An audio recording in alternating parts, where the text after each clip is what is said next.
Joining me at this time to break it all down with insight and analysis is economist Chris Street. Joins me in studio. Chris, good to see you. Great to be here, Rick.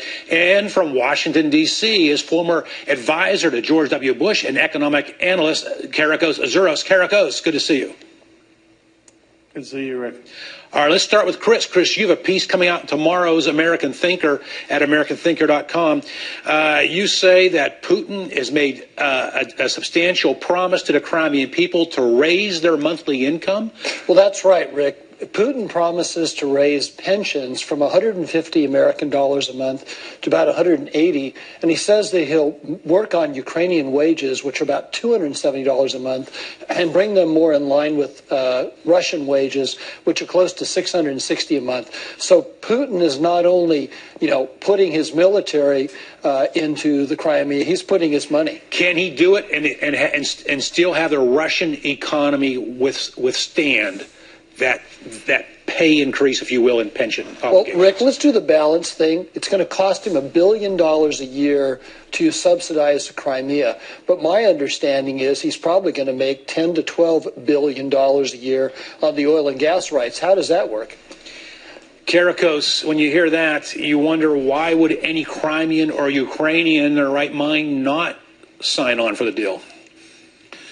Well, you would think, and those numbers, make sense the way we talk about them, and that's a good point, and I agree with that. But you got to look at their past history.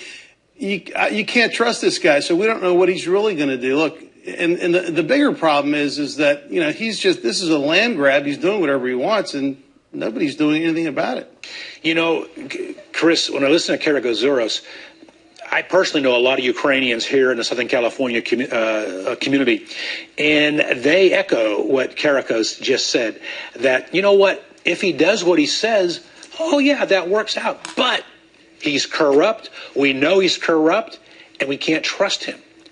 Your response? Well, nothing is more corrupt than Ukraine. Even Russians call Ukraine corrupt. Everything you do in Ukraine requires some kind of tip or some kind of peace. But more importantly than that, Rick, is we're talking about a country who's on the move. You may not like Russia, you may not like Putin, but he's an honest man. Is Obama as honest as Putin is?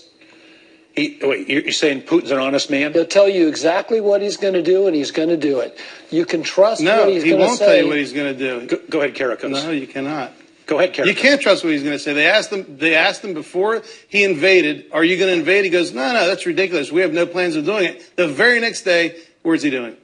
He's doing exactly what he said he wasn't going to do. This is a man who does not reveal his cards. There's nothing honest or truthful about anything he says. It's about deception. He has a plan. He wants to take Russia back to what it was before the fall of Russia, the way we know it. And he's not going to stop. Today it's Ukraine. Tomorrow it's the rest of Eastern Europe. This guy isn't going to stop. He's got a plan, and there's nothing truthful or honest about him. Let's be straight about it. The leaders in Estonia and Poland are uneasy today because of Putin's actions. Does it look like it's going to stop? Well, you've got to look at what really happened to Russia. America helped Russia collapse. It was Ronald Reagan that brought moral and economic power of America, and it really faced down Russia, and they collapsed. But ever since that time, Russia has wanted to come back. This is a guy who's quadrupled the Russian economy, and now they're on the move. Are we surprised that they want to get back their historical territories? Why do we really care? Is this our vital American interest? We're going to put our money and our blood?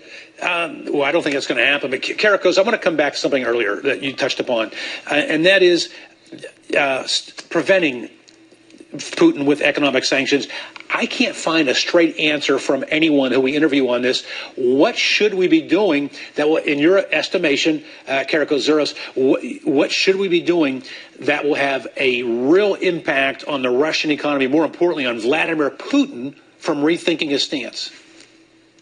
We need to put sanctions on his financial institutions, not on these low-level operators in his government that have nothing to do with what's going on now, and we need to put sanctions directly on him. And look, we talk about standing unconditionally with Ukraine.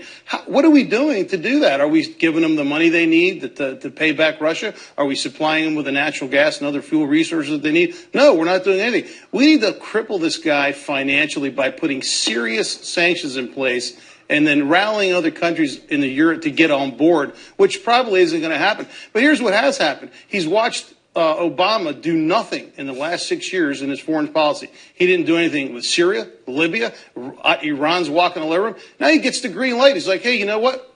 This guy's a laid down, no action guy. He talks and does nothing. I'm going through with my plan, and it's not going to stop here, I assure you. I'm not sure if you gentlemen have heard the news yet, but a Russian diplomat has come out today and said we are going to rethink our stance on the Iranian nuclear deal vis-a-vis what America does with sanctions. Chris Street, you bring up a point that... There you go. You bring up a point earlier not earlier, but before you and I went on the air, you brought up a point that I want our viewers to hear. The unrest in Ukraine was created by operatives from America, you said. Oh, absolutely. We've admitted to spending $22 million in community organizing in Ukraine, better known as the wonderful things we've done for those nice people in Syria and Libya. Now, isn't that a country everybody wants to live like Syria and Libya? Let's just do it some more in Ukraine. We caught the American State Department, Victoria Nuland, remember the bad girl of Benghazi? She got caught, hacked by the Russians in fomenting revolution. It's Barack Obama's liberation theology that's burning down the world, and it's America's dollars paying for it. Do we really need another war? Do we think we'll stay out of one if we start one? We're not going to go to war. I don't think anyone expects that. That's what we always say, Rick. But when you start with money, then you do the CIA, then you do community organizing, and then something happens, and boom, you're in it. Kereakos, your thoughts? We didn't go to war with Iran, but we had crippling sanctions against them. And now look what happened when we let them loose. Now they're laughing in our face and doing whatever they want. And what is Russia doing? Exactly what we all knew they were going to do. They were never on our side. They were never our friend. They were never anything to us except using one another. They're sided with Iran. They're together. Now they're saying we're going to rethink our policy on the nuclear program. Guess what? It's an all for all now. And this thing is going to fall apart really, really bad. Nor did we go to war in Syria. Kereakos, I want to come back to what you just said because that was a very provocative last sentence. You said this is going to fall apart really, really bad. Do you care to elaborate on how you see this thing playing out? Yeah, I think that Putin's going to continue his move to capture more of a land grab through Ukraine and the rest of Eastern Europe. Who's going to stop him? And then he's going to turn around to Iran and say, "Oh, by the way, we don't care what you do. Go ahead, do your nuclear programs. Tell us what you need. We'll supply you with the weapons, whatever you want. We'll give it to you. Go on yourself." And then all these other world leaders that are looking around, these bad guys, these dictators, are saying, "You know what? We're now going to make our move where we want to go. And we're just going to do whatever we want, and it's not going to be good." Again, gentlemen, I'm going to repeat what I said earlier in the show. What we're watching, Chris Street, Kereakos, before our very eyes, is what Mitt Romney said it is in the Wall Street Journal. Absolutely. It is a result of failed leadership, and it's a travesty. I agree with you, Chris Street, in that in many ways, Vladimir Putin is doing what he told us he would do. Absolutely. He said, stay away from Ukraine, European Union. Keep it neutral. He said, stay away. We being the West, and he's doing what he said he was going to do. But it is that failed leadership, that naivete, that if you treat people nicely, they'll treat you nicely in return, that evil doesn't exist in the world, doesn't need to be confronted. And this is just a travesty. Barack Obama is the most revolutionary character, the biggest user of the CIA, drone strikes, everything to start confrontation. That's been his game. Chris Street, Kereakos, Zuras, thank you for joining us. And this is not going away, obviously. All right.